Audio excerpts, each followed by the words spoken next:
पास में आकर वो रत्नाकर रतन अनोखे लुटा रहा, वो करुणा कर दया का सागर स्नेह में सबको समा रहा, स्नेह में सबको समा रहा। प्रभु शरण आओ।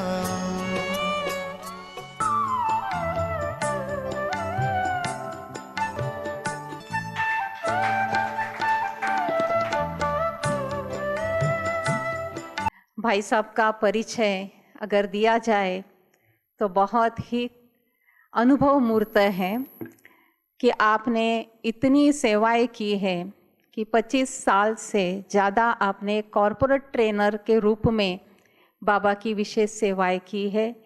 1000 से भी अधिक आपने विविध फैकल्टीज़ में, विविध का मतलब नेशनल, इंटरनेशनल और भारत के विभिन्न क्षेत्रों में, जैसे आप समझ सकते हैं डिफेंस है, आर्मी है, पब्लिक लिमिटेड है, गवर्नमेंट के ऑफिसर्स है, हॉस्पिटल्स है, मैनेजमेंट है, रिलायंस है, विविध public limited, Dabur, Amazon, Flipkart, ऐसे अनेक फैकल्टीज़ है जिसमें आपने बहुत सारी ट्रेन की हुई है।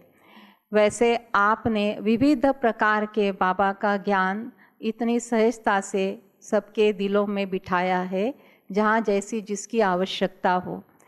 ओम शांति। अभी भाई साहब से ही सुनेंगे।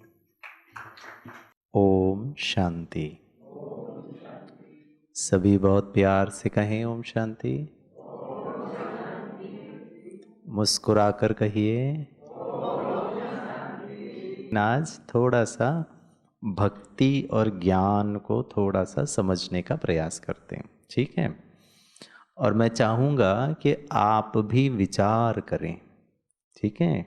और विचार करके बीच में आप भी अपने विचार हमें रख सकते हैं। आपको अगर कोई बात कहने की इच्छा हो, शुरू करें।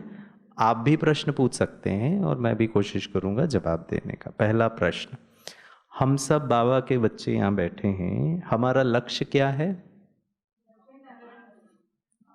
दोनों आप ही बनोगे? एक आप बन जाइए, मतलब कभी एक कभी दो, दोनों का कंफर्मेशन अभी से। एक मेरे लिए भी छोड़ दीजिए माता जी, ठीक है? माता जी कह रही लक्ष्मी नारायण, लक्ष्मी या नारायण? माताएं पार्ट तो दोनों प्ले करने हैं एक ही लाइफ में, हाँ इसलिए लक्ष्मी और नारायण। हाँ, नहीं, लक्ष्मी या नारायण? माताएं लक्ष्मी या नारायण? भाई साहब ये माताएं बहुत स्मार्ट है। धन का कंट्रोल अभी भी अपने पास रखना चाहती है, भविष्य में भी रखना चाहती है, लक्ष्मी बनना चाहती है। ये अच्छा है भाइयों। हाँ, नहीं लक्ष्य तो भाइयों क्या बचा आपके लिए? वैसे भी दुनिया में कहते लेडीज फर्स्ट, ठीक है? चलिए, बाबा ने साकार मुरली में कहा है लक्ष्मी को भी धन कौन देता है? हाँ, तो ताली बजाइए भाई, वो पीछे बेचारे थोड़े दुखी बैठे थे, ये हमें तो धन। चलिए, बाबा ने कभी भी नहीं कहा लक्ष्मी या नारायण। वो तो गिरीश भाई आपको पूछ रहा है लक्ष्मी नारायण क्यों। बाबा ने कभी ये नहीं कहा लक्ष्मी या नारायण, क्योंकि दोनों सेम है। लक्ष्मी कहो या नारायण कहो, तो वो तो नारी ऐसे करनी करे जो श्री लक्ष्मी, वो भी नंबर 1, नर ऐसे करने करे जो श्री नारायण, वो भी नंबर 1, दोनों सेम है। अच्छा, तो लक्ष्मी नारायण दोनों ठीक है। लक्ष्मी नारायण की विशेषता क्या है? 5 विशेषता है देवताओं की। सर्वगुण संपन्न, 16 कला संपूर्ण, संपूर्ण निर्विकारी, मर्यादा पुरुषोत्तम, परमो धर्मा। इसमें एक जो विशेषता है वो है 16 कला संपूर्ण, ठीक है? अब 16 का अर्थ, आप तो बहुत अनुभवी भी हैं, 16 का अर्थ है 100%। 16 आने सच कहते हैं ना, मतलब फुल 100%, कोई कमी नहीं। और अगर हम ये आपसे प्रश्न पूछें, मतलब मैं नहीं पूछ रहा हूँ, सोचना कि आप ही अपने आप से प्रश्न पूछ रहे हैं, तो 16 कला संपूर्ण बनना है, माना लक्ष्मी नारायण। 16 कला संपूर्ण हमारा अगर लक्ष्य है, तो प्रश्न है आज के दिन, आज 27 अगस्त 2025 के 5:30 बजे, भगवान ना करे, मान लीजिए गिरीश भाई की आत्मा शरीर छोड़ देती है, और मान लीजिए अगला जन्म सीधे सतयुग में, मान लीजिए हाइपोथेटिकली, अब यहाँ पे नहीं, सीधे नेक्स्ट। प्रश्न ये है, बनना तो हम 16 कला चाहते हैं, अभी कितना कला संपूर्ण हुए? आज की डेट में मेरी कला कितनी है? और ये प्रश्न का उत्तर बहुत इंपॉर्टेंट है। मान लीजिए बच्चे की परीक्षा है, और कल उसकी परीक्षा है किसी भी एक विषय का, और माँ बच्चे से पूछती है कि तुमने कितना पढ़ाई किया। मान लो 10 चैप्टर है, ठीक है ना, लेसन है,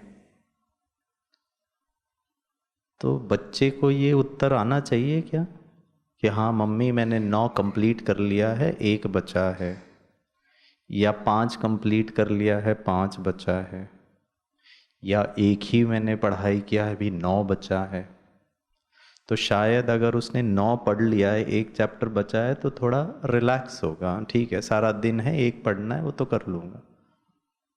और अगर 1 ही लेसन कंप्लीट किया और 8-9 चैप्टर बचा हुआ है, तो उसको तो नींद ही नहीं आएगी, वो तो खाना भी नहीं खाएगा, सोएगा भी नहीं, पढ़ाई करेगा पढ़ाई करेगा पढ़ाई। ऐसा ही है ना। और अगर माँ बच्चे से पूछे, बच्चे तुमने कितनी पढ़ाई कर ली, परम पिता परमात्मा हम बच्चों से पूछ रहे हैं कितने कला संपूर्ण हुए, तो इसका उत्तर होना चाहिए या नहीं?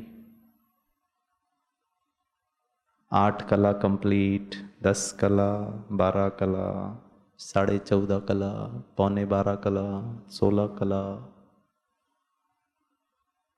और बच्चा कहे मम्मी मेरे को नहीं पता जी कितना मैंने पढ़ाई किया, ओहो, फिर तो स्टूडेंट क्या कहें।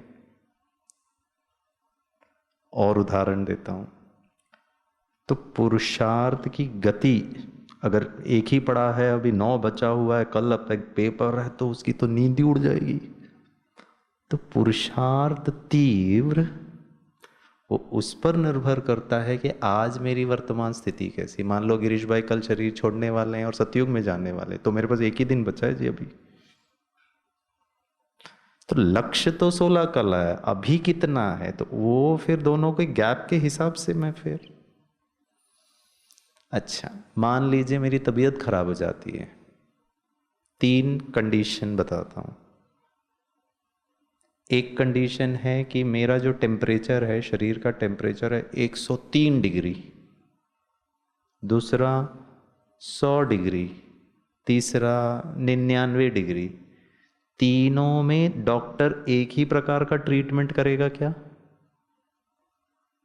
नहीं, 101 102 होगा तो सीधे एडमिट कर देगा, बोला 1 दिन रुक जाओ, तुमको ड्रिप्स देता हूँ, एंटीपायरेटिक चढ़ा, सीधे खून में, क्योंकि आपका टेम्परेचर इतना ज़्यादा है, सीरियस है। 100 होगा तो शायद डॉक्टर दवाई लिख के दे देगा, बोलेगा 2 दिन आराम करो, ऑफिस मत जाओ, खाने पीने में ध्यान रखो, ठीक हो जाएगा। और अगर 99 होगा तो शायद मैं डॉक्टर के पास ही ना जाऊँ, फिर तो हम डोलो 650 और क्रोसिन से ही या फिर काढ़ा से ही देख लेंगे ठीक हो रहा है या नहीं हो रहा है। हाँ या ना? तीनों शरीर के टेम्परेचर से डॉक्टर का ट्रीटमेंट अलग, तो मुझ आत्मा का डिग्री 16 कला, 14 कला, 12.5 कला, 8 कला, उस पर निर्भर करता है आत्मा को क्या तीव्रता लेकर आना है पुरुषार्थ। हर दिन अमृत वेला किया, हर दिन मुरली सुन रहे हैं, हर दिन सुमान का अभ्यास कर रहे हैं, तो रूटीन है, तो ब्राह्मण जीवन का आधार करना है। लेकिन स्टडी, स्व परिवर्तन, जैसे भाई साहब ने कहा, परिवर्तन आना चाहिए, संस्कार परिवर्तन, उसकी तीव्रता, अंतिम लक्ष्य और वर्तमान और बीच का समय, विनाश जब होगा होगा, गिरीश भाई का विनाश कब हो जाए शरीर का उसका तो कोई गारंटी नहीं है जी, अगला पल भी हो सकता है। तो इंपॉर्टेंट बात यह है कि आज मेरी आत्मा की कला, और बहुत दुख के साथ कहना पड़ रहा है कि शायद मुझे ही नहीं पता मेरी क्या कला है। आज कितना पढ़ाई मैंने पढ़ लिया, कितना चैप्टर बचा है वो नहीं पता होगा तो मैं अपनी स्पीड, तो आज मैं आपको एक थर्मोमीटर देता हूं, दे दे। 16 कला बनना है, लेकिन आज क्या स्थिति है। मुझे हंसी की बात याद आती है, एक बार हम भट्टी करा रहे थे एक सेंटर में, वहाँ तो सब बाबा के बच्चे बैठे थे। मैंने पूछा बताइए भाई कितना कला संपूर्ण हो गए। कुछ लोगों ने तो जवाब दिया, कुछ ने नहीं दिया, लेकिन एक भाई साहब थे, उन्होंने जो जवाब दिया मुझे बड़ा आश्चर्य लगा, बड़ी हंसी की बात है। वो भाई साहब ने कहा 19 कला कंप्लीट, इस कल्प का 16 और अगले कल्प का 3 और कंप्लीट। और योगाभ्यास में झूम रहे हैं हम। आप समझ जाएं झूमने का अर्थ क्या है, मतलब इतना हम रिलैक्स्ड हैं, मुरली में भी झूम रहे हैं, मतलब कोई फर्क नहीं, मतलब हम तो ऑलरेडी 16 हो गया, अगले के लिए अब हम नींद कर रहे हैं जी। 16 कला नहीं, 19 कला, ठीक है। चलिए मैं आपको स्टैंडर्ड बताता हूं, ठीक है, स्टेजेस, और हम सब चेक करना हमारी अवस्था कौन सी स्थिति में है। तो 3 स्टैंडर्ड हम आपको बताएंगे। एक है 16 कला जो हमारा लक्ष्य है, मिनिमम 14 कला जो हम बनना नहीं चाहते, कोई राम सीता तो बनना ही नहीं चाहता है, फिर भी बेंचमार्क। और उसके नीचे तो फिर उसका कोई अर्थ नहीं है, उसको 0 कला कह लो या 2 कला 4 कला, सब ठीक है, ये ठीक है। चेकिंग करना अपना। अगर 14 कला बनना है तो मिनिमम राम जैसे क्वालिटी होना चाहिए, 16 कला माना लक्ष्मी नारायण जैसा होना चाहिए, और उसके नीचे का तो फिर छोड़ दीजिए, फिर बाबा के बच्चे बन करके क्या फायदा। अगर 14 कला बनना है तो राम, त्रेता युगी राम। और अगर राम को जानना है तो फिर क्या, कौन सी किताब पढ़नी पड़ेगी? रामायण की पढ़नी पड़ेगी। आप लोगों ने रामायण पढ़ी है? हाँ या ना? सुनी होगी, देखी होगी, भले पढ़ी ना भी हो, ठीक है। पढ़ी भी है? किसने किसने पढ़ी है रामायण? और थोड़ी सी भी चलेगी, एक लाइन भी चल जाएगी, ठीक है। किसने किसने देखी है सीरियल रामायण की? हाँ, ये अच्छा। बहुत अच्छा। यहाँ कुछ दिखाते हैं पुराना का? हाँ, बहुत अच्छा। अब मैं आपसे प्रश्न पूछता हूँ, ये रामायण अर्थात भक्ति द्वापर युग से लिखा गया, सतयुग त्रेता में तो रामायण महाभारत गीता वेद शास्त्र भक्ति के कुछ भी आवश्यकता नहीं, हाँ वो सब शुरुआत हुई द्वापर से। तो ये रामायण या भक्ति मार्ग में विशेष भारत में जो धर्म ग्रंथ हैं, हिंदू धर्म ग्रंथ, ठीक है ना, और उसमें भी विशेष रामायण की बात पूछ रहा हूँ। रामायण की किताब कहो या कहानी कहो या जो भी है, वो किसने लिखी? वाल्मीकि जी ने लिखी, ठीक है। ये वाल्मीकि जी कौन थे? कौन थे? ओ बहन जी हाथ हिला के बोले डाकू थे, डाकू डाकू डाकू, ठीक है। हाँ, रत्नाकर थे, डाकू थे, ऋषि थे। ये ऋषि कौन थे, डाकू कौन थे? तपस्वी थे, अच्छा। और कौन थे? कहानी नहीं सुनाइए, कौन थे वो बता दीजिए बस। हाँ, देखिए पहला चैप्टर ही थोड़ा, मैंने पूछा रामायण किसने लिखी? वाल्मीकि। कौन थे? डाकू थे, ऋषि थे। अरे वो एक आत्मा थी। आत्मा का चैप्टर याद नहीं है जी, वो कि डाकू थे, फलाना थे, और सारा दिन हम अभ्यास करते, मैं आत्मा हूं, तुम भी आत्मा हो, ये भी आत्मा है। वो गिरीश भाई थे, फलाना थे, मैनेजर थे, रिटायर्ड थे, इंजीनियर थे, एमबीए थे, वो थोड़ी ना थे। कौन है? आत्मा। ठीक है। अब वो वाली आत्मा, वाल्मीकि जी की आत्मा जिसने द्वापर में ये लिखी, वो अभी कहाँ होगी? क्या बात है, शिवमणि होम में बैठी है। ठीक है। हाँ, तो मैंने कुछ थोड़ी ना कहा विशेष है शिव। अरे माँ बहन जी, मैंने तो हाथ भी जोड़ दिया, सिर भी झुका दिया वाल्मीकि की आत्माओं को। ठीक है ना? इसका मतलब रामायण की कहानी किसने लिखी? हाँ, ये हुई ना बात। ठीक है ना? ताली बजाइए अपने लिए। कुछ भाई बहन बोल रहे, टकलू तू जबरदस्ती हमसे लिखवा रहा है, हमको तो पता ही नहीं था। ये तो अच्छा है जी, दिस इज इंटरेस्टिंग। भक्ति मार्ग और द्वापर युग की भक्ति की हर चीज ब्राह्मणों ने शुरू की। क्यों भक्ति की शुरुआत ब्राह्मणों ने की? जितने भी रस्म रिवाज आज जो भक्ति में देखते हैं, उसकी शुरुआत हमने की। क्यों? क्योंकि हम ही वो विशेष आत्माएं हैं जिन्होंने पूरे कल्प में सबसे ज्यादा सुख अनुभव किया, सतयुग त्रेता का। जैसे ही द्वापर आया, दुख थोड़ा थोड़ा हटने लगा, क्योंकि देह भान में आ गए, आत्मा ज्ञान खत्म हो गया। तो क्योंकि हमने इतना सुख, आपको अनुभव होगा, हमने देखा है, हमारे बॉम्बे में एक डॉक्टर हैं, गायनाकोलॉजिस्ट बहन, वो है ना, उनका कैबिन में आप जाएंगे ना, हम उनके साथ मिलके काफ़ी प्रोजेक्ट्स वगैरह के, उनके जो जहाँ वो बैठती हैं, पेशेंट से मिलती हैं, वहाँ ना एसी लगा है, इतना ठंडा रहता है, उनको बड़ा गर्मी लगता है, उनको आदत हो गई है ठंडी की। वो ट्रेन में भी आएंगे ना, वो 10 बार कंप्लेन करेंगे एसी अटेंडेंट को, अरे गर्मी लग रही है, गर्मी, और बाजू वाला कांप रहा है, लेकिन उनको ना गर्मी ज़्यादा लगती है। ठीक है ना? थोड़ा भी उनका टेम्परेचर 20 से ज़्यादा होता है ना, उनको गर्मी लगना शुरू हो जाता है। उनका 20 ही नॉर्मल है, हमारा माताएं ऐसा नहीं करो, तुम्हारा भी ऐसे होता है, शरीर की रचना भी ऐसी है। ठीक है ना? तो जिसने 100% सुख देखा ना, 99 का 1% दुख कम होता ना, वो करने लग जाते, बोला ये क्या ही चल रहा है जी। क्योंकि हमने तो 16 कला का सुख देखा।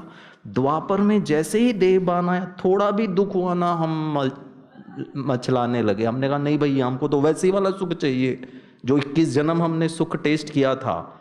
अब उसकी प्राप्ति में हमने पूजा पाठ, मंदिर, बाबा जो मुरलियों में कहता है, किताबें लिखा, भक्ति, क्योंकि वो हमने अनुभव किया था 2500 वर्ष।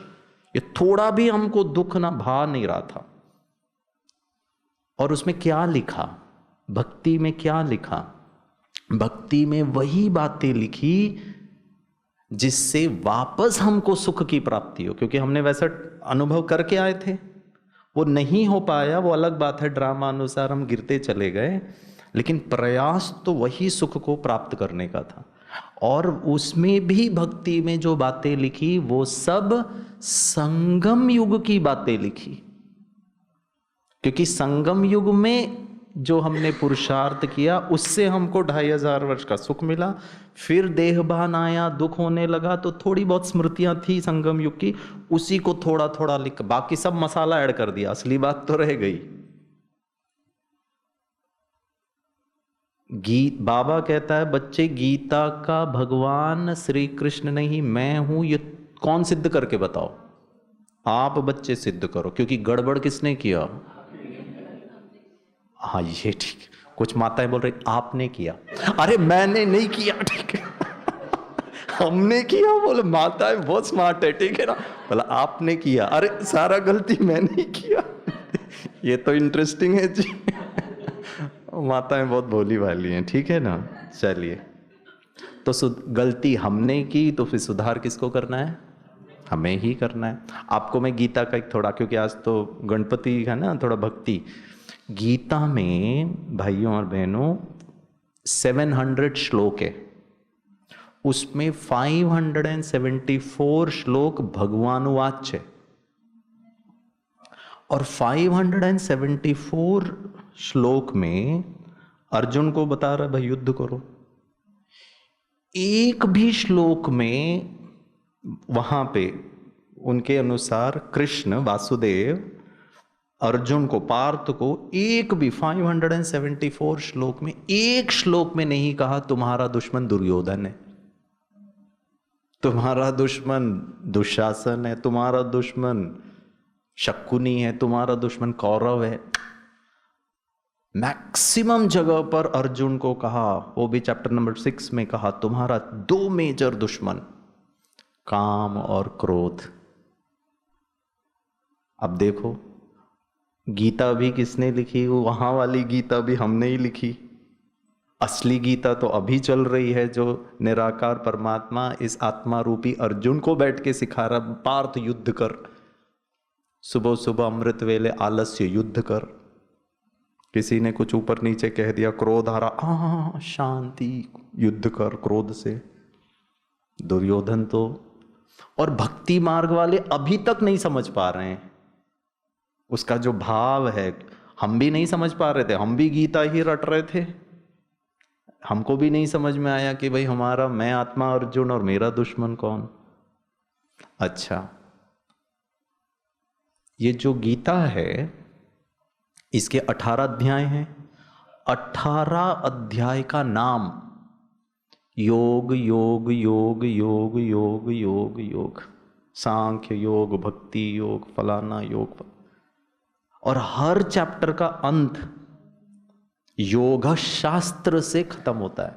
युद्ध शास्त्र, युद्ध शास्त्र, युद्ध, युद्ध शब्द गिनती के 12 श्लोकों में यूज किया। युद्ध, संग्राम, बाकी हर जगह पार्थ योग कर, मन बुद्धि का योग, क्षेत्र और क्षेत्रज्ञ का योग।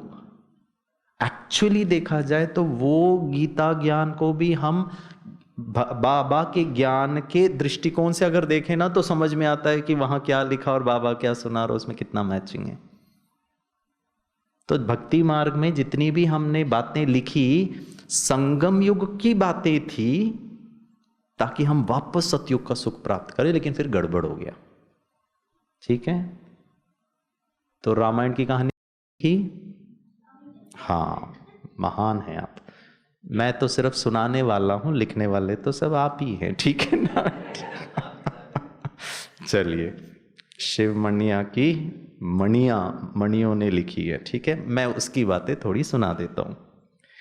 रामायण की कहानी का जो मुख्य बेसिस है वो तब शुरू होता है जब श्रेष्ठ ज्येष्ठ पुत्र श्री राम को राज्य सिंहासन की बात चली, तो मन थरा। देखो कितने अच्छी कहानी लिखी है। मन को थराने वाली उसने कई माता को थराया और क्या सुनाया कि अगर ज्येष्ठ पुत्र श्री राम राजा बन गया तो तुम्हारा बेटा भरत, उसका तो करियर ही खराब हो जाएगा, वो तो जीवन में कुछ नहीं कर पाएगा, उसको तो कोई पूछेगा नहीं।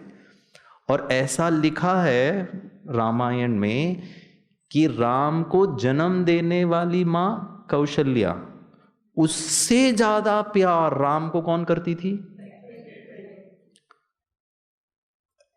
राम को कई ज्यादा प्यार करती थी, और उसी के मन को थरा दिया मंथरा ने, और कहा कि फिर तुम्हारा बेटा तो कुछ नहीं कर पाएगा लाइफ में, कोई पूछेगा ही नहीं। तो उसने कहा क्या करूं? कई हमारी गुलजार दादी कहती थी काव काव काव काव। कौन करता है? कौवा करता है। और ये काव काव कौन है? क्यों, क्या, कहाँ, कैसे, कब लाओगे चाय? हाँ लाता हूं माता जी। कब लाओगे चाय? अरे लाता हूं, कब लाओगे चाय?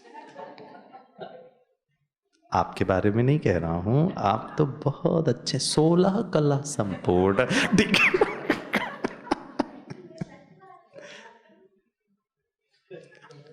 सच को मजाक करके हल्के में ले सकते, नहीं तो फिर डिप्रेशन हो जाएगा। ठीक है ना। छोटी छोटी बातों में भी क्यों, क्या, कब, कहां, तो कई कई इतना प्यार करती थी, उसका कांव कांव जागृत हो गया। बोला ये तो करेक्ट है, फिर मेरा बेटा तो राजा नहीं बन पाएगा। बोला क्या करूं क्या करूं? तो मंथरा ने कई कई को बताया कि तुमको 2 वरदान प्राप्त हैं दशरथ से, दोनों मांग लो। एक, ज्येष्ठ पुत्र श्री राम को 14 साल का वनवास, तभी तो राजा बनेगा, ये नहीं वो भी यहां रहेगा तो कैसे लोग मानेंगे। और दूसरा, मेरे पुत्र भरत को राज्य सिंहासन। उसने जाके वरदान मांग लिया। अब दशरथ तो वचनबद्ध थे, कुछ कर नहीं सकते, बड़े दुखी होकर कहा ठीक है। अब है कमाल की बात, हम जो मैं आपको रामायण की कहानी सुना रहा हूं, ये 14 कला वाले राम की है, जो हम बनना नहीं चाहते।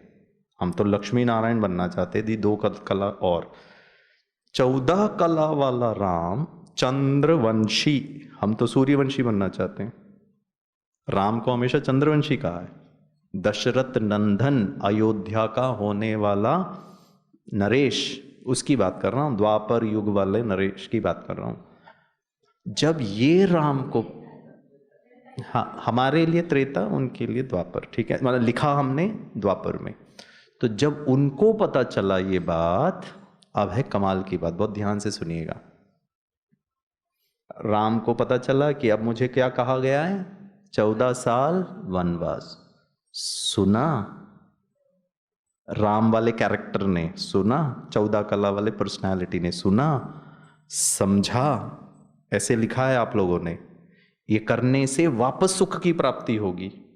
सुना, समझा, शांत।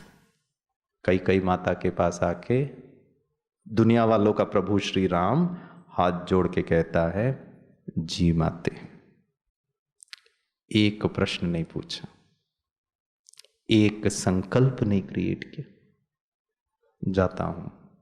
और उसके ऊपर कहा, माता को कहा, माते आज्ञा दीजिए, जीवन भर वन में बिता सकता हूं, 1 सेकंड डिस्टर्ब नहीं हुआ।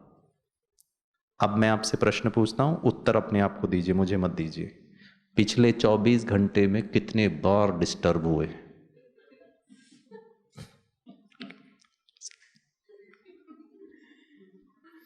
खुद के पीठ दर्द से, फिजियोथेरेपिस्ट से, नर्स से, डॉक्टर से, खाना बनाने वाले से, टेक्नीशियन से, और अमृत वेले मैं शांत स्वरूप आत्मा हूं। ट्रैफिक कंट्रोल में डबल शांति की किरणें आ रही, बाकी सारा दिन बोलने से 16 कला नहीं होता है।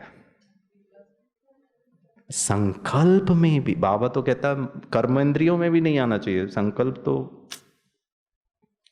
और मैं तो 16 कला की बात ही नहीं कर रहा हूं, मैं तो 14 कला की बात कर रहा हूं, जो बनना नहीं चाहते। हम तो 2 कदम आगे, 1 सेकंड डिस्टर्ब नहीं हुआ श्री राम। 16 कला वाले राम का पहले बताऊं या 0 कला वाले राम का बताऊं? 0 मतलब 14 के नीचे वाला राम या 14 के ऊपर वाला राम? स्टैंडर्ड बता रहा हूं ना। 14 का तो ये है, हुआ, कुछ हुआ, किसी ने कुछ कहा, किसी ने कुछ किया, मैं जैसा चाहती हूं वैसा नहीं हुआ, देखा, सुना, समझा, शांत। ये तो 14 कला का स्टैंडर्ड है। 16 का पहले बताऊं या नीचे का पहले बताऊं? 16 का। बहुत अच्छा, भाइयों ने पहली बार कहा। अभी तक तो माता ही जवाब दे रहे थे, भाइयों ने कहा 16 वाला बताओ। ये तो 16 वाला बताओ। हमारे यज्ञ में, ब्राह्मण परिवार में 16 कला का टाइटल, संपूर्णता, एक आत्मा को कंफर्म्ड है। वो कौन है? ब्रह्मा बाबा। और आज नहीं, 1969 में कंफर्मेशन टिकट। आऊंगा बहन, थोड़ा सब्र रखिए, अभी 16 कला में बहुत सारी बातें। पहला कंफर्मेशन, वैसे तो मम्मा ने पहले शरीर छोड़ा, संपूर्णता को मम्मा ने पहले पाया, लेकिन कंफर्मेशन तो बाबा का पहले।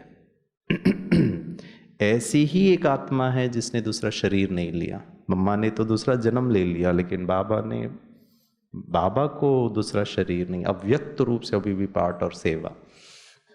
तो कहने का भावार्थ ये है, 16 कला वाले की बात बताता हूँ। हम जो बनना चाहते हैं, हिस्ट्री की बात बताता हूँ।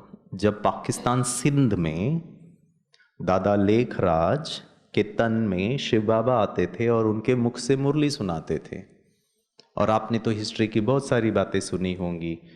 फिर वहाँ पर एंटियो मंडली, जो विदेश से जो युगल आते थे और यहाँ बहनों को देखा, ये तो पवित्र जीवन जीना चाहते थे, उन्होंने कहा हमको तो भगवान की प्राप्ति हो गई, तो उन्होंने फिर एंटियो मंडली बनाया, बहुत पिकेटिंग की, बहुत विघ्न डाले।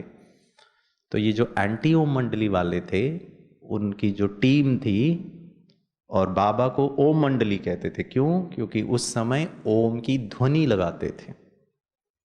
और एंटी ओम मंडली उन्होंने अपना ही नाम रखा, हम ये ओम की ध्वनि वालों के अगेंस्ट हैं। और उन्होंने विदेश में जाकर पत्र वहाँ के न्यूज़पेपर में लिख दिया, ये एक बूढ़ा बाबा है, ये 16,108 रानियों को ढूंढ रहा है और कहता है खुद कृष्ण बनेगा और हमारी युगलों को लेकर के जा रहा है। ऐसे ऐसे करके बहुत सारी बातें लिख दी थी। तो लेकिन बाबा तो बाबा ही था। तब उनकी टीम ने बाबा के साथ एक मीटिंग की कि भाई इनको थोड़ा, और साकार दादा लेखराज को कहा, दादा आप जो ये प्रवचन सब करते हो ना, आपने बिजनेस छोड़ दिया, वो सब छोड़ के प्रवचन आदि कर रहे हो, वो भले करो, हमको कोई प्रॉब्लम नहीं है, लेकिन ये पवित्रता की धारणा को हल्का कर दो। पवित्र रहो ये नहीं बोलो। तो साकार बाबा ने, ब्रह्मा बाबा ने उनको कहा, मैं थोड़ी ना बोलता हूं, जो बोल रहा है उसको जाकर बोलो आप लोग, मैं तो बोलता ही नहीं हूं। अब उनको तो समझ में ही नहीं आया कि ये साकार बाबा कौन और निराकार बाबा कौन, उनको तो दोनों एक ही लगता था। उनको क्या लगा कि ये साकार बाबा झूठ बोल रहा है, हमको कहता है मैं नहीं बोलता हूं, लेकिन इनकी सुबह की मुरली में खुद के मुख से बोलता है बच्चे पवित्र रहो। अब उनको समझ में नहीं आया। उन्होंने प्लान बनाया कि साकार बाबा को मार दिया जाए, उनको हटा दिया जाए रास्ते से। और उन्होंने एक भाई को मुकर्रर किया, उसको जो भी देना था दिया, और एक सरदार जी भाई था, वो तलवार लेकर आया बाबा के कमरे में। अब मैं आपको 16 कला की बात बता रहा हूँ, 14 की नहीं। 14 का अर्थ सुना, देखा, समझा, शांत, सही है गलत है, वो राइट है वो रॉन्ग, कोई प्रश्न नहीं जी। ऐसा क्यों, ये ऐसा क्यों कर रहे हैं, इनको ऐसा नहीं करना चाहिए, कितनी बार सुना है फिर भी ऐसे ही करते, मेरे साथ ही करते। ये तो 14 कला सेलेस्टियल, 16 कंप्लीट। वो भाई आया बाबा को मारने के लिए, बाबा को लगा कोई बच्चा आया है, बाबा की नजर पड़ी और बाबा ने 2 महावाक्य उच्चारण किए। कहा आओ बच्चे आओ, बस इतना ही कहा। और उस भाई को पता नहीं क्या परिवर्तन, उसको क्या साक्षात्कार हुआ, उसके हाथ से तलवार गिरी और उसने साष्टांग नमस्कार किए। बहुत ध्यान से सुनिए, 14 कला माना आपने कुछ किया लेकिन मैं डिस्टर्ब नहीं, 16 कला माना आपके डिस्टरबेंस को ठीक करूंगा। आपके मन में जो क्यों क्या प्रश्न हलचल है, मेरी दृष्टि, मेरा आपके साथ का संग, मेरे 2 मीठे बोल, सामने वाले का डिस्टरबेंस, मैं तो डिस्टर्ब ही नहीं हूं, मेरा डिस्टरबेंस तो खत्म हो गया। देखा सुना समझा, संगम युग, कल्याणकारी, ड्रामा, हिसाब किताब, बहुत सारी विधियां बाबा ने बताया। सामने वाले को निश्चिंत बनाना, सामने वाले को हल्का बनाना, मेरी वजह से कोई डिस्टर्ब ना हो। इतना आसान नहीं है 16 कला। हमने तो कितने हल्के में बोल दिया था, क्या बनना चाहते हो? लक्ष्मी नारायण। हाथ हिलाते हिलाते बोल जाते लक्ष्मी नारायण। लेकिन जब आप ब्रह्मा बाबा, मम्मा के जीवन, दादियों के जीवन, कितने कष्ट आए, लेकिन उनकी स्थिति क्या थी, क्या उनका पावर था। 0 कला, बस जानकारी के लिए। अगर कलयुग का राम, आजकल तो बच्चों का नाम भी राम लग देते, मैं अगर कलयुग का राम होता और मुझे कहा जाता 14 साल वनवास, तो मैं मां को कहता नहीं जाऊंगा। क्यों जाऊं मैंने क्या गलती की?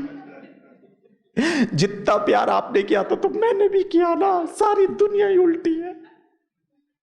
और अगर ज्यादा नाटक करोगे तो कोर्ट केस करूंगा, स्टे ऑर्डर लेकर आऊंगा, बैठूंगा तो मैं भरत को आने नहीं दूंगा कमरे में।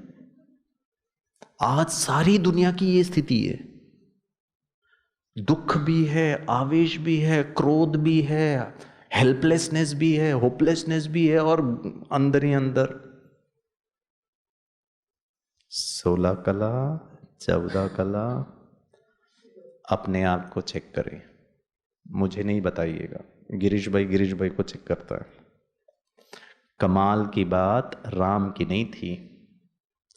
तो धारणा के लिए पॉइंट नंबर 1, आज गणपति का विशेष दिन है। विघ्न विनाशक, ड्रामा कल्याणकारी है। ड्रामा पर संपूर्ण भरोसा अगर है तो क्यों क्या नहीं आना चाहिए। ड्रामा अनुसार ही हो रहा है ये। मेरा पीठ दर्द 25 साल से दर्द ही है, तो वो ड्रामा अनुसार ही है। दर्द को देख करके ओम शांति। क्या करूं मैं, कितना करूं, परेशान मिट्टी के। आप लोग के बारे में नहीं कह रहा हूं, हम तो ऐसा कभी नहीं बोलते हैं। स्वीकार कर लिया, ये इंस्ट्रूमेंट है, इससे भी प्यार है। मैं ये बहन से चिढ़ रहा हूं तो मैं अपने पीठ दर्द से भी चिढ़ रहा हूं। और आपको क्या लगता है, अगर बहन से चिढ़ूंगा तो वो बहुत प्यार करेगी? नहीं। तो क्या आपका पीठ दर्द आपको प्यार करेगा? नहीं। इसको भी प्यार करिए, शरीर का भी ध्यान रखिए। नंबर 2, कमाल की बात सीता की थी। कई को सीता से कुछ समस्या नहीं थी, उसको तो राम से प्रॉब्लम था कि भरत को सिंहासन बनाना है। लेकिन जब सीता मैया को पता चला, 14 कला वाली सीता, सुना, समझा, 1 सेकंड में सब कुछ त्यागा और राम के पीछे हीरे मोती सोना चांदी, महारानी का पद, और उसमें उसका कोई कसूर नहीं था। 1 सेकंड में गेहुआ वस्त्र पहने और राम के पीछे। धारणा के लिए पॉइंट नंबर 2, 16 कला अगर बनना है तो तुम ही संग रहूं, तुम ही संग खाऊं, तुम ही संग चलूं, तुम ही संग सब कुछ तुम ही संग, ये कोई संग नहीं। द्वापर युग में कैसे बताएं, संगम युग में हमारा धारणा था, इसकी वजह से हमको सतयुग का 21 जन्मों का सुख मिला। मेरा तो एक, आगे बोलिए, एक दूसरे को देख के बोलिए, ऐसे नहीं कमरे में जाके बोलना। मेरा तो एक शिव बाबा, दूसरा ना कोई। ओम शांति। इनकी वजह से ही दुखी है, ये ऐसा करते, वो वैसा करते, गलत। ये डायलॉग सिर्फ डायलॉग में रहेगा तो डायलॉग का सुख भी इतना अच्छा है, अगर उसकी धारणा हो जाएगी तो क्या सुख मिलेगा। सबके साथ रहना है, आप अपने एक दूसरे के साथ हैं, यहां ध्यान रखना है, सहयोग देना है, चिढ़ना नहीं है, परेशान नहीं होना है, दुखी नहीं होना है। ऐसा ही है ना। 1 सेकंड में वो छोड़ कर गई। तुम ही संग रहूं। संगम युग में जिस आत्मा ने तुम ही संग खाऊं, तुम ही संग रहूं, तुम ही संग चलो, तुम ही संग बैठूं, वो पार हो गया। 350 भाई बहनों का भोजन नहीं है बेगरी पाट में, और सब ब्रह्मा बाबा को देख करके यहां आए, खाने को कुछ नहीं। मैं अगर होता तो मैं परेशान होकर स्ट्रेस हो जाता था, मैं क्या करूं, इतने सारे बच्चे भूखे। हाँ, साकार बाबा ने, बाबा बैठा है, मम्मा। तो वो सब धारणाएं प्रैक्टिकल में, छोटी छोटी चीजों में करके देखिए, छोटी छोटी बातों में ज्ञान को उसी समय इंप्लीमेंट करिए। 16 कला वाली सीता बताऊं? 16 कला वाली सीता, जैसे दीदी ने कहा, मम्मा, वो भी नंबर 1। और मम्मा नंबर 1 क्यों गई? मम्मा ने धन का त्याग नहीं किया। मम्मा बाबा की तरह बहुत अनुभवी नहीं थी, बहुत भक्ति नहीं किया था, बहुत छोटी थी। लेकिन मम्मा, देखो ज्ञान को भी आप देखें ना, छोटे बच्चे भी नंबर 1 जा सकते हैं, बूढ़े भी, वृद्ध 60 साल का बूढ़ा बाबा नंबर 1 चला गया। आज कोई बुजुर्ग ये नहीं बोल सकता नहीं हमारी तबीयत खराब है, कोई छोटा बच्चा भी नहीं बोल सकता मैं तो अनुभवी नहीं हूं, कोई ये नहीं कह सकता मैं बहुत अमीर था मैंने धन दिया, कोई गरीब था मैंने धन नहीं दिया। मम्मा ने क्या कंट्रीब्यूट किया? कुछ नहीं, धन के हिसाब से, लेकिन वो भी नंबर 1 चली गई। क्यों? मम्मा की एक धारणा थी। उदाहरण देता हूं, बेगरी पाठ, हिस्ट्री हॉल आपने पांडव भवन में देखा हो, बाबा मुरली चला रहे थे और मम्मा ऐसे करके बैठ के चात्रक होकर ज्ञान सुनती थी। अब बाबा ने मुरली के बीच में मम्मा को कहा, मम्मा आज बच्चों को सेब खिलाओ, कह दिया। मम्मा ने कहा जी बाबा। मम्मा क्यों हो गई? 16 कला के लिए हुक्मी हुक्म चला रहा है, ये धारणा होनी चाहिए। जो उसकी हुक्म है वो सर माथे पर। मम्मा ने कहा जी बाबा और गई किचन में। जो भी वहां सेवादारी थे कहा तैयारी करो, बच्चों को सेब खिलाना है। तो वहां जो थे उन्होंने मम्मा को कहा, मम्मा सेब है कहाँ? यहां तो दलिया नहीं है खाने को नाश्ते के लिए, आपको सेब कहां से नजर आ रहा है? पता है मम्मा ने क्या कहा? बाबा ने कहा है, फिनिश। जो बाबा ने कहा वो सर माथे पर। मेरा मैं बुद्धि नहीं। समस्या हमारे साथ ये है कि हम अपना बुद्धि भी चलाते हैं बहुत। ऐसा क्यों, वैसा क्यों, ये क्यों? पूछ सकते हैं, प्रश्न पूछने का अधिकार है, लेकिन डिस्टरबेंस वाला प्रश्न नहीं, परेशानी वाले प्रश्न नहीं। और कहते हैं मुरली खत्म हुई और आपने पांडव भवन देखा हो तो वो जो थोड़ा नीचे का जो रास्ता है ना, जहाँ पे सब्जी और रोटी विभाग है, वहाँ जो गेट है वो मेन गेट हुआ करता था। अभी जहाँ ओम शांति का और वो सड़क बना वो सब नहीं था, वो तो पहाड़ी जंगल ही था, पीछे से गेट होता था। जैसे ही मुरली खत्म हुई एक भाई टोकरी भरकर सेब लेकर आया। त्रिकालदर्शी शिव बाबा को आधा घंटे पहले दिख गया था कि सेब निकल चुका है, हमको नहीं पता चलता ना। तो उसकी जो मुरली है ना वो त्रिकालदर्शी होकर के सुना रहा है हमारे लिए। आज के 24 घंटे में माया कैसे प्रश्न पूछेगी या क्या, वो हमारे वरदान में, धारणा में, प्रश्न में, उत्तर में, स्वमान में आ जाएगा। हंसी के लिए 0 कला वाली सीता, आज की सीता होती तो वो कई माता को कहती, सॉरी राम को कहती, पति को कहती, डरपोक कहीं के, माँ के सामने तुम्हारी कुछ चलती नहीं है, इतना बड़ा धनुष तोड़कर मुझे जीता, अपनी माँ को नहीं बोल सकते नहीं जाऊंगा। अगर पहले पता होता शादी के पहले कि तुम्हारा और तुम्हारी माँ का ऐसा है तो मैं शादी नहीं करती थी। सारी दुनिया के सामने तो इतने बलवान, अपनी माँ के सामने तुम्हारी बोलती बंद हो जाती। अब जब तुमने हाँ बोल ही दिया है तो तुम जाओ, मैं क्यों आऊं तुम्हारे साथ? तुम और तुम्हारी मां जाने आपस का। यात्रा भोजन पैक करके दे देती हूं, बीच बीच में व्हाट्सएप करके हालचाल बताते रहना। तुम ही संग, तुम ही संग, तुम ही संग। आपको मैंने कंट्रास्ट बता रहा हूं, 16, 14 और 0। जल्दी जल्दी कंप्लीट कर देता हूं। तो 2 धारणा हो गई। पहली धारणा राम वाली, ड्रामा कल्याणकारी है। मम्मा की विशेषता थी, ड्रामा पे संपूर्ण भरोसा था। मम्मा को जब बताया रमेश भाई जी ने कि बस आपका समय ओवर होने वाला, कुछ ही समय है, मम्मा ने रमेश बच्चे को कहा ड्रामा। देखो अगर मैं होता था तो मैं कहता था मैंने आपकी इतनी श्रीमत फॉलो की, कभी आपको नाक में कहा मुझे क्यों कैंसर। ड्रामा। दूसरी धारणा, तुम्ही संग रहूं, खाऊं, पीऊं, सोऊं, चलूं, उठूं, बैठूं, सब कुछ तुम्हारे साथ, साथी है ना वो हमारा। नंबर 3, कमाल की बात लक्ष्मण की थी। देखो कहानी इतनी वंडरफुल लिखी है। वो मैसेज उनको नहीं पता चल रहा है, हमको भी नहीं था, लेकिन सच्ची सच्ची रामायण कहो, गीता कहो, भगवान सुनाता है हमको। जब लक्ष्मण को पता चला, 1 सेकंड में छोड़ा, भागा भैया के पीछे। क्यों? क्योंकि संगम युग की तीसरी धारणा, और बहुत इंपॉर्टेंट धारणा, आत्मा आत्मा।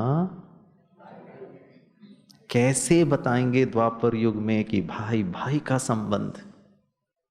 हर आत्मा अपने समान है, सबको समान समझे, भाई बहन भी नहीं।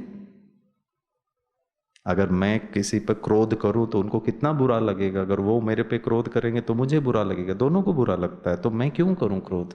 सबको प्यार, सबको सहयोग, सबको सहानुभूति, सबके लिए पेशेंस। राम के पीछे लक्ष्मण मौका परस्त हो सकता था, अपॉर्चुनिस्ट हो सकता था। राम का पत्ता कट गया, बोलता था मैं बैठूंगा राज्य सिंहासन पे, छोटा कैसे बैठेगा, मैं बीच का मझला भैया तो मैं हूं। लेकिन नहीं किया, सब कुछ छोड़ा। कमाल की बात भरत की थी, चौथी धारणा। जब भरत को पता चला, रामायण में तो भरत और राम के मिलाप का तो बहुत लंबा चैप्टर है, माताओं की आंखों से आंसू आ जाते जब वो कथाकार इतने भावुकता से कथा करते। वो राम के पास जाकर के कहा भरत ने, भैया मैं माफी मांगता हूं मम्मी की तरफ से, मुझे तो पता ही नहीं था, मुझे कुछ नहीं चाहिए। वो पता नहीं, मां भी रो रही है, अभी उनको रियलाइज हो गया है, मैं चला जाता हूं 14 साल वनवास, आप ही राजा थे, आप ही राजा हैं, और आप ही सदा राजा रहेंगे, मुझे नहीं चाहिए। राम ने कहा नहीं। क्यों नहीं कहा? हाँ, कहानी आपने लिखी है, कहानी में आप लिख सकते थे। राम ने कहा चल तेरी माँ को भी माफ, तुझे भी माफ, चल वापस हैप्पी एंडिंग, मैं राजा, और खत्म कहानी। क्यों नहीं किया खत्म कहानी आप लोगों ने? क्योंकि कहानी आप लोग ने लिखी है। बताइए, मैंने नहीं लिखी है, मैं तो सुनाने वाला हूं। कुछ लोग बोल, हाँ वचन वचन भक्ति वाला, ज्ञान वाला बताओ, संगम युग की धारणा। कौन सा वायदा? अच्छा, ये ठीक है, मतलब that was a good attempt. क्यों नहीं कहानी में लिखा आप लोगों ने कि चल छोटे, माफ किया, चल वापस चलते अयोध्या? ज्ञान का रहस्य बताइए। बहुत अच्छा है वैसे, आप सोच भी सकते हैं, राम को राजा बनना ही नहीं है, वो आता है इस संगम, राम मतलब शिव बाबा, उसका एक ही लक्ष्य है, रावण को मारना। और जब तक रावण नहीं मरेगा तो स्वर्ग नहीं आएगा, और रावण को मारने के लिए जंगल में जाना पड़ेगा। मैं तो आता ही नहीं हूं सतयुग में, और अगर वो वापस चला जाता, रावण का कैरेक्टर बहुत इंपॉर्टेंट है रामायण में। क्यों? क्योंकि रावण को मारने से हमको संगम युग में हमको स्वर्ग की बादशाही मिली। द्वापर युग में भी रावण को मारो, आने वाला समय अच्छा हो। वो मरा नहीं, अलग बात है, ड्रामा अनुसार। वापस चला जाता तो रावण कहाँ मरता था? सारा खेल राम और रावण का है। तो रावण को मारना बहुत इंपॉर्टेंट है, जंगल में जाना। बाबा कहते हैं ना, ये जंगल है और मैं इसको बगीचा बना रहा हूं, बागवान हूं मैं। तो रावण इज वेरी इंपॉर्टेंट। तो राम लक्ष्मण सीता गए, भरत वापस गया, क्या लेकर गया? चरण पादुकाएं लेकर गया। कभी नहीं बैठा सिंहासन पर, और कहते हैं रामायण में लिखा है 14 साल सोया नहीं। करेक्ट। इसका मतलब धारणा के लिए पॉइंट नंबर 4, निमित्त। मेरी चीज, मैं इसको शायद गिर भी जाएगा तो ठीक है, हल्के में रहूंगा, दूसरे की चीज को गिरने नहीं दूंगा, क्योंकि मुझे वापस करनी है। दूसरे की चीज ज्यादा संभाल कर इस्तेमाल करते हैं, अपनी चीज से ज्यादा। हाँ या ना? तो भरत ने कभी भी संकल्प में नहीं सोचा मैं राजा हूं। राजा कौन है? राम। मैं कौन हूं? निमित्त। निमित्त की तो जिम्मेवारी बढ़ जाती है। तो ये शरीर को चलाने वाली वह निमित्त, आप इसको भी ध्यान से चलाइए। आपके जो कमरे में रहवासी हैं, साथी हैं, यहाँ के लोग हैं, स्टाफ हैं, सबके लिए निमित्त बनिए। निमित्त भाव में आपका इंटरेक्शन भी सामने वाले के, निमित्त हूं सामने वाले से बात करने का, तो कैसे मुझे बात पता है। हमको गुस्सा कब आता है? अधिकार तुमने नहीं किया, हाँ या ना। घर में हमारा बच्चा अगर मस्ती कर रहा है तो मम्मी 2 झापड़ लगा देगी, और अगर बाजू वाले ने अपने बच्चे को हमारे पास रखा है 2 घंटे के लिए, हम आते हैं बहुत ज़रूरी है, उसका बच्चा जूता पहनकर आपके सोफा सेट में तांडव नृत्य कर रहा होगा ना, तो भी नहीं नहीं नहीं नहीं, अच्छा बच्चा है ना, मैम आंटी ना तुम्हारा जूता खोल देती है, आंटी तुमको ना नीचे बिठा देती। ओ हो कहाँ गया गुस्सा, हाँ या ना। दूसरे की हम बहुत संभाल, मेरा सब कुछ बाबा है, कमरा भी बाबा का, ये शरीर भी बाबा का, इसकी संभाल अच्छी रीति से करनी है। अपनों की संभाल, एक दूसरे के तो साथी सहयोगी है, इनकी भी संभाल, उसमें सिर्फ प्यार शांति, अधिकार नहीं। जहां अधिकार आया, सेंस ऑफ एंटाइटलमेंट आया, साथ में देह भान भी आ जाएगा, क्योंकि ये मेरी युगल है, ये मेरे स्टाफ हैं, ये मेरे डॉक्टर है ना, मेरा तो एक। हाँ, डायलॉग सबको अच्छी तरह याद है, एक शिव बाबा दूजा ना कोई। ठीक है, तो 4 धारणाएं हो गई। लास्ट धारणा और सबसे इंपॉर्टेंट, राम सीता लक्ष्मण गए वनवास। जब वनवास में गए, अब तो क्लाइमैक्स है, सीता की नजर कहां अटकी? सोने के मृग में। अब उसने जैसे ही सोने का मृग देखा, उसने राम को कहा मुझे ये चाहिए। 4 पेज की मुरली 7 बजे से 8 बजे खत्म, मुझे ये चाहिए। और गिरीश भाई कौन? वो सीता कौन? उसने सोना हीरा मोती राजमहल का सुख 1 सेकंड में छोड़कर आई थी। क्विंटल टन सोना छोड़ी और यहां छोटे से सोने के मृग में बुद्धि अटकी। हम बाबा के बच्चे भी दुनिया में हमारी बुद्धि, हमारा धन, हमारी संपत्ति, वो सब छोड़, मैंने देखा ऐसे भाई बहनों को, वो अगर आज उतना ही धन दुनिया में लगाते थे तो पॉलिटिशियन बन गए होते, बहुत बड़े समाज सेवक हो जाते थे, बहुत प्रतिष्ठा होती। उन्होंने वहां धन नहीं दिया, गुप्त दान। यज्ञ कैसे चलता है? बाबा के बच्चों के धन से चलता। किसी ने बुद्धि, आज शिवानी बहन अगर दुनिया में प्रोफेशनल रीति से कार्यक्रम करने लग जाए तो क्या कहाँ की कहाँ पहुंच जाएगी।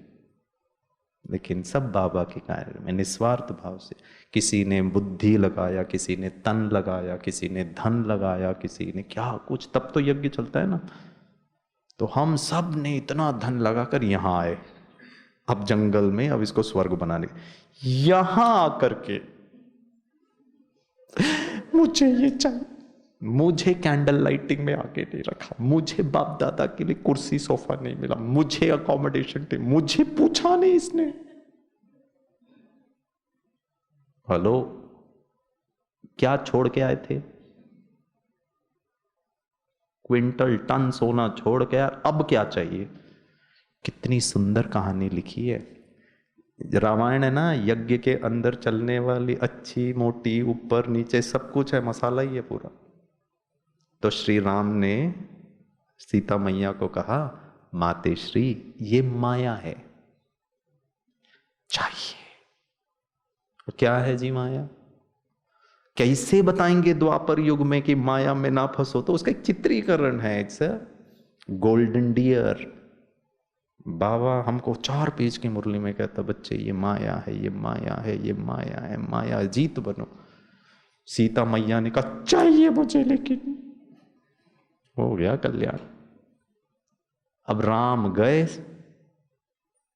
हिरण के पीछे, क्यों गए वो मुझे नहीं पता, कहानी आपने लिखी है। शायद उनको चाय नाश्ते का डर होगा, अगर पत्नी की बात ना माने तो गए काम से, वो गए, ठीक है ना, हिरण के पीछे। कहते हैं रामायण में लिखा है, राम के कराहने की आवाज आई। पता राम की आवाज में क्या कहा? लक्ष्मण। सीता मैया घबरा गई। अब पता उसने लक्ष्मण को क्या कहा, राम को बचाओ। लक्ष्मण हाथ जोड़ के सीता मैया को कहता, माते श्री क्या बोल रहे हो, राम भगवान है, संसार की कोई मायावी ताकत उसको टच नहीं कर सकती है। बहुत ध्यान से सुनिएगा। अब गिरीश आत्मा को परम राम में डाउट आने लग रहा है, अब यज्ञ कैसा चलेगा। अब बाबा तो आते नहीं है, बाबा तो कई तनों में आ रहे हैं आजकल। वो सही बाबा कि ये सही बाबा कि रायपुर वाला बाबा कि इधर का बाबा कि उधर का बाबा, बाबा तो घर घर जाकर मुरली चला रहा है। बहुत ध्यान से सुनिए, अनेक आत्माएं वहां भटक जाएंगी जिनको आज तक हमने महारथी समझा। बहुत सूक्ष्म है ज्ञान, बहुत सूक्ष्म है भक्ति, provided I understand it in the right perspective. Lakshman Sita को कह रहा है, मैया भगवान राम पर भरोसा नहीं आपको, बचाओ। अरे भगवान को नहीं बचना है, तुम टकलू भटक रहे हो, तुम बचाओ अपने आप को। और हमको उसकी चिंता, यज्ञ कैसे चलेगा, आगे का कारोबार कैसा चलेगा, दादियां भी चली गई, यहां तो अभी फीलिंग भी नहीं आ रहा, कोई प्यार भी नहीं करता। अमृत वेला क्या कर रहे हो, अभी भी तुमको स्थूल कोई चाहिए। इंडिपेंडेंट कब बनेंगे। मेरा तो एक, आगे बोलो, अभी कोई नहीं रही, कोई दादियां नहीं रही। पहले क्या प्यार था, अभी क्या चल रहा है। बहुत सूक्ष्म। प्लीज भगवान के कार्य में डाउट करना, उसका यज्ञ है, वो कैसा चला रहा है वो जाने। It's none of your business. आपका एक ही बिजनेस है, शांति, खुशी, आनंद, प्यार। जितना आपको अभी गड़बड़ लग रहा है उससे कई गुना ज्यादा गड़बड़ स्टार्टिंग में था, पाकिस्तान में था। वहां तो वो हलचल में नहीं हुए। वहां तो किसी ने, जो ब्रह्मा बाबा को भी किसी ने, शिव बाबा का भी हाथ छोड़ा, खून से लिखने वाले भी छोड़ के गए। आऊंगा उस पर भी। सीता मैया का हालत ऐसी खराब होने वाला है। आपको समझ आ रही है मेरी बातें। सूक्ष्म है ज्ञान। वही बच्चा बाबा का निश्चिंत रह सकता है जो ना किसी के बिजनेस। एक शिव बाबा को देखो, ये भाई को, ये भाई को, ये बहन को, ये दीदी को देखो ही नहीं। अगर देखना है तो सिर्फ आत्मा को देखो। इनको मैं क्या सहयोग दे सकता, इनको मैं कितनी खुशियां दे सकता हूं, इनको कितना हम प्यार दे सकते। वो प्यार दे रहे नहीं दे रहे वो मेरा मतलब ही नहीं है। मुझे बाबा ने एक ही काम दिया है, अब यहां तो चाहिए, मुझे चाहिए। सीता मैया घबरा गई। पता है उसने क्या कहा लक्ष्मण को? इतनी तुच्छ बात कही जो लक्ष्मण सहन नहीं कर पाया। पता है सीता मैया ने क्या कहा लक्ष्मण को? क्योंकि वो जा ही नहीं रहा था, क्योंकि उसको पता चल गया प्रॉब्लम राम का नहीं है, प्रॉब्लम सीता मैया को हप करने का नाटक चल रहा है। लक्ष्मण तो लक्ष्मण था। उसने सीता मैया को कहा, मैं नहीं जाऊंगा, आपको समझ में ही नहीं आ रहा है, आपकी बुद्धि चट हो गई है। कहने के लिए तो बैज भी और वाइट वाइट है, लेकिन ये काम नहीं कर रहा है। ज्ञान सुनाने में हम सुपर एक्सपर्ट हैं, बट हमारी धारणा और हमारी सोच में ऐसा क्यों, वैसा क्यों, ये क्यों, वो क्यों। लक्ष्मण कहता है, मातेश्री माया आपके ऊपर नजर रखा लगी है। वो जाने को तैयार नहीं था, तो मैया ने लक्ष्मण को कहा, भैया की गैर हाजिरी में तुम्हारी नजर मेरे ऊपर है। सहन नहीं कर पाया लक्ष्मण। और ऐसा कहते हैं, रामायण में लिखा है, लक्ष्मण सीता मैया को चरणों के ऊपर कभी आंख उठा के नहीं देखा था। इतनी पवित्रता की धारणा थी, सिर्फ नजर झुका के था। उसने कहा, मातेश्री क्या बोल रहे हो आप ही को नहीं समझ में आ रहा आपके मुख से क्या निकल रहा है। और इतनी गिरी हुई बात, आपकी बात गलत है, इसको सिद्ध करने के लिए मैं जाता हूं, नहीं तो फिर कल दुनिया वाले बोलेंगे जो सीता मैया ने कहा वो करेक्ट है।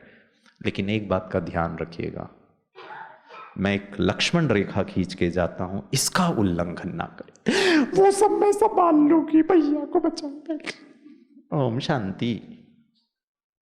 ये किसी और के चक्कर में हम श्रीमत की लकीर को उल्लंघन करती है ये सीता मैया। मदद, सहायता, सहयोग भी श्रीमत अनुसार होना चाहिए। अब मुझे नहीं पता आपको कितनी बातें समझ में आ रही हैं।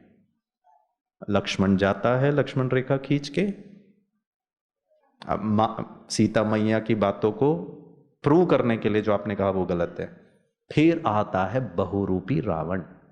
कौन है ये रावण? ब्राह्मण।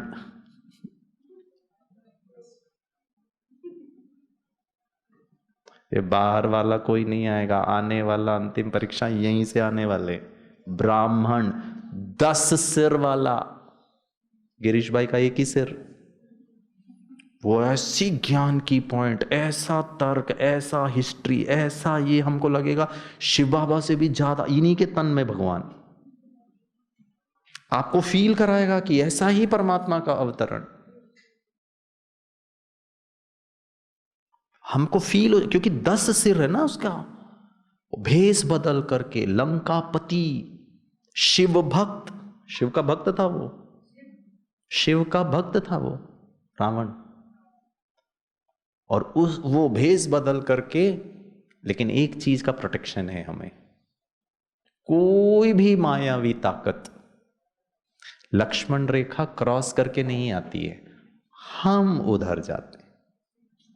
अगर कोई ब्राह्मण कहता है माया मुझे बहुत तंग करती है, माया बहुत तंग करती है, वो स्टेटमेंट राइट नहीं है। माया तंग नहीं करती है, मैं माया के पास जाता, क्योंकि कोई भी ताकत वो लक्ष्मण रेखा माना 5वीं धारणा और अंतिम पवित्रता, श्रीमत, उसकी लकीर के अंदर हम रहे। वो सीता मैया को ब्राह्मण भेष बदल कर आके कहता है अपमान करती हो, मुझे बुलाती हो अंदर, यहां लाके दो। आती हूं महाराज। जाती है उस पार, वो उसको हप करके लेके जाता है सीधे। वैसे तो अशोक वाटिका है, अशोक वाटिका में तो मीठा बाबा, प्यारा बाबा, लाडला बाबा बहुत निरअहंकारी होकर कहता है मेरे अति मीठे प्यारे बच्चे, आश्चर्यवंत सुनंती, कथंती, सेवा करंती, सेवा करावंती। और एक दिन अहो मम माया, गया बच्चा। वो सीता जो 1 सेकंड में राम के पीछे चली, आज उसकी हालत। कितनी वंडरफुल कहानी है। सब सीखना है हमें। भक्ति की इतनी सुंदर सुंदर व्याख्याएं हैं, उसको ज्ञान के साथ मैच करके हमको अपने जीवन में धारण करना है। तो 5 बातें। पहली, ड्रामा कल्याणकारी है। दूसरा, तुम्ही संग रहूं, तुम्ही संग चलो, तुम्ही संग। तीसरा, आत्मा आत्मा, भाई भाई। चौथा, निमित्त हूं, निर्माण चित्त, मेरा कुछ भी नहीं है, विशेषताएं भी मेरी नहीं है। और लास्ट, श्रीमत, ईश्वर की श्रीमत। इसको फॉलो करें तो हम निर्विघ्न हो जाएंगे, गणपति जैसे। फिर मजा आएगा। सदा सुखी, सदा शांत, सदा आनंदित। कुछ भी हम जैसा चाहते नहीं भी होगा ना, तो भी आत्मा उछलती रहेगी, खग्गियां मारेगी। ठीक है? ओके। कहानी अच्छी लगी आपको? किसने लिखी? गिरीश भाई को तो इंक्लूड ही ना करो जी आप, ठीक है ना? हमने लिखी, हमने। अच्छा, हमने में गिरीश भाई भी आ गए, ठीक है ना? मैं आपको एक छोटी सी घटना सुनाता हूँ। हम हैदराबाद में एक बार ऐसे ही सुबह का क्लास में दीदी ने कहा कि शांति सरोवर में आप कुछ अपना अनुभव सुनाओ। तो मैंने कहा दीदी कहानी सुना दो। मैंने यही कहानी सुना दी शॉर्ट में। तो दीदी ने कहा ये तो बहुत अच्छी है, ब्राह्मणों की भी ऐसी रामायण की कहानी तो आज तक हमने नहीं सुनी। तो उन्होंने सभी बहनों को कहा, मैं कुछ दिन था वहाँ, तो बोला हर दिन सुबह गिरीश भाई आएंगे, क्लास कराएंगे ब्राह्मणों को। तो एक बहन थी, छोटी बहन थी, वहाँ गए हम क्लास कराए। तो उन्होंने ना हॉल ले लिया बड़ा सा, और बहुत सारे भाई बहनें बैठे थे। उन्होंने बैनर भी छाप दिया, आध्यात्मिक रहस्य रामायण का, प्रोफेसर गिरीश। मैंने कहा इतना सब क्यों खर्चा किया? अब मैंने तो पूरी कहानी सुना दी। तो जब खत्म हो गई क्लास, तो एक भाई ने मुझसे प्रश्न पूछा। बोला गिरीश भाई, मुझे ना पहले से ही रामायण पसंद नहीं थी, लेकिन आज सुन के थोड़ा ठीक लग रहा है। मैंने कहा क्यों पसंद नहीं थी? बोला रामायण में जब सीता को वो वापस लेकर आते हैं, फिर ऐसा लिखा गया है कि किसी के कहने पर उन्होंने सीता को अग्नि परीक्षा देने को कहा, जबकि सीता को रावण ने ऐसा कहते हैं कि हाथ भी नहीं लगाया था, पवित्र थी सीता। और श्री राम ने सीता पर भरोसा नहीं किया, किसी और के कहने पर उसको अग्नि परीक्षा कर देने को कहा।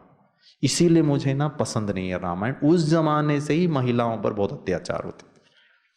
तो मैंने कहा भाई साहब आपको पता है राम कौन है? तो उन्होंने कहा बताइए कौन है राम। मैंने कहा नहीं नहीं आप बताइए। बोला राम तो वही राम है। मैंने कहा राम कौन है? शिव बाबा। तो बोला वो कौन है? मैंने सीधे दीदी को देखा, मैंने कहा ये कौन बैठे हैं जो पूछ रहे हैं शिव बाबा कौन है? तो उन्होंने कहा गिरीश भाई यहाँ बहुत सारे नए लोगों को भी मैंने बिठा दिया। मैंने कहा हे भगवान पहले बताना चाहिए था ना, ये तो ब्राह्मणों के लिए क्लास है, परिवार के लिए क्लास है। और कई लोग हैं ना सुबह मुरली क्लास में भी कलर ड्रेस पहन के आते हैं, फिर सीधे ऑफिस चले जाते हैं। अब मुझे तो नहीं पता चला, तो उसमें काफ़ी लोग नए थे। मैंने कहा ओ बाबा अब तो गड़बड़ हो गया। मैंने वो भाई को कहा भाई साहब आप है ना 7 डेज कोर्स करिए, आपको जवाब मिल जाएगा। बोला वो मैं बाद में करूँगा, पहले बताओ राम ने सीता को क्यों अग्नि परीक्षा देने को? मैंने कहा वो समझ में आ जाएगा, पहले 7 डेज कोर्स करो। बोला नहीं नहीं नहीं पहले आप बताओ। तो मैंने उनको कहा राम कौन? शिव बाबा। सीता कौन? हम आत्माएं। हाँ, उन्होंने मुझसे पूछा अगर राम इतने महान होते थे तो वो सीता मैया का हाथ पकड़ते थे और कहते थे चल दोनों अग्नि परीक्षा देते, लेकिन सिर्फ सीता को का अग्नि परीक्षा, खुद नहीं किया अग्नि परीक्षा में। ये तो डिस्क्रिमिनेशन है ना, ये तो समानता नहीं है ना। क्या गारंटी है कि राम भी पवित्र थे? आपने तो उंगली उठाई सीता पर, तो खुद पे भी उठा सकते थे कोई ना। हाँ, उसने सीता को कहा तुम अग्नि परीक्षा दो, लेकिन खुद अग्नि परीक्षा नहीं दिया। क्यों? क्योंकि राम कभी अपवित्र नहीं बनता, वो जन्म मरण के चक्र में नहीं आता। और वो आकर के इस आत्मा को कहता है बच्चे रोज सुबह 4 बजे उठ के योग अग्नि में तपो। योग शब्द ओम शांति, अग्नि परीक्षा शांति शांति।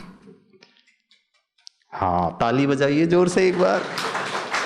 तो मैंने कहा ये राम कोई पुरुष और सीता कोई महिला नहीं है, ये तो परमात्मा और आत्मा के बीच का है। भगवान आकर के कहता है बच्चे योग अग्नि में तपो, तपना, संस्कारों में परिवर्तन लाना, वो योग अग्नि। और वहां सिर्फ अग्नि दिखा दिया। तो कितनी अच्छी कहानी लिखी है आप लोगों ने, हाँ या ना? ताली बजाइए जोर से। वाह जी। पहला क्वेश्चन जो उन्होंने पूछा ना कि कलाओं में से आप कहाँ पर हैं, तो अभी आपको धीरे धीरे ये अनुभव होने लगा होगा कि जब हम आए थे और आज कितना परिवर्तन हमारे जीवन में आया है। क्योंकि हमारा सारा खेल हमारे ऊपर ही है, हमसे ही शुरू होता है, हमारे पर ही खत्म होता है। तो हम तो सारे हीरो पार्टधारी हैं, यहाँ पर अच्छे से अच्छा पार्ट प्ले करने वाले हैं।